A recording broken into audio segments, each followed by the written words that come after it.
Good morning. Ma'am life easy இல்லை. இங்கே பல பேர் அம்மாவை நமக்கு சமைச்சு போடுறவங்க, நமக்கு வேண்டியதை செய்கிறவங்க, வீட்டில் சும்மா இருக்காங்கன்னு நினச்சிட்ருக்காங்க. அது அப்படி இல்லை. எல்லாமே அந்தந்த இடத்துக்கு வந்தால் தான் தெரியும். அதை பற்றி தான் இந்த வீடியோவில் பார்க்க போகிறோம். பார்க்கலாமா? Welcome to my journey. Mom life கஷ்டம்தான். அதை விட நியூ மாம் லைஃப் ரொம்ப கஷ்டம். இது ஒரு நியூ பிகினிங்காக இருக்கும். ஒரு குழந்தைய பெத்தெடுத்து வளர்க்குறது அவ்வளோ ஈஸி இல்லை. அவங்கள பார்த்து பார்த்து வளர்க்குறதும், அவங்களுக்கு தேவையானதை செஞ்சு கொடுக்குறதும், இந்த சொசைட்டிக்கு அவங்கள கொண்டு வர்றதுக்குள்ள அப்பப்பா சொல்ல வார்த்தையே இல்லை.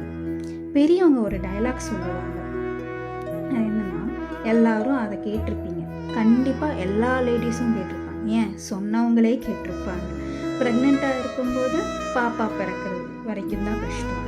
பிறந்ததுக்கப்புறம் 6 months தான் கஷ்டமாக இருக்கும். ஆனால் உண்மையாகவே அவங்க வளர வளர ஒவ்வொரு ஸ்டேஜ் வர தான் கஷ்டம். உடனே நான் பாப்பா வளர்க்குறதே கஷ்டம், பாப்பாவை பெற்றுக்கிறதே கஷ்டம்னு சொல்லலை. அதுவும் ஒரு சுகமான கஷ்டம். சில டைம் இவங்க பண்ணுறது சந்தோஷமாக இருக்கும். பல டைம் இவங்க பண்ணுறது கோவம் வரும், அடிக்கவும் தோணும். ஆனால் அவங்க முகம் பார்க்கும்போது நமக்குள்ளே சிரிப்பும் வந்துடும். இவங்க தூங்க மாட்டாங்களா, நமக்கு டைம் கிடைக்காதான்னு பார்ப்போம். பட் அவங்க ரொம்ப நேரம் தூங்கினா எப்போ எந்திரிப்பாங்கன்னு தோணும். இதுதாங்க லைஃப். இந்த லைஃப்பை மட்டும் புரிஞ்சிக்கவே முடியாது. அதுதான் மாம் லைஃப். நம்மளுக்கு எவ்வளோ கஷ்டம் வந்தாலும், அவங்க ஃபேஸை பார்த்தா எவ்வளோ கஷ்டம் இருந்தாலும் அதை நம்ம மறந்து போயிடுவோம். House work, business work, baby care எல்லாத்தையும் பேலன்ஸ் பண்ண ட்ரை பண்ணியிருந்தாரு.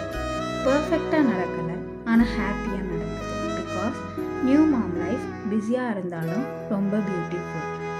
மாம் life is very special. Bye. Next வீடியோவில் பார்க்கலாம். மறக்காமல் சப்ஸ்கிரைப் பண்ணிடுங்க.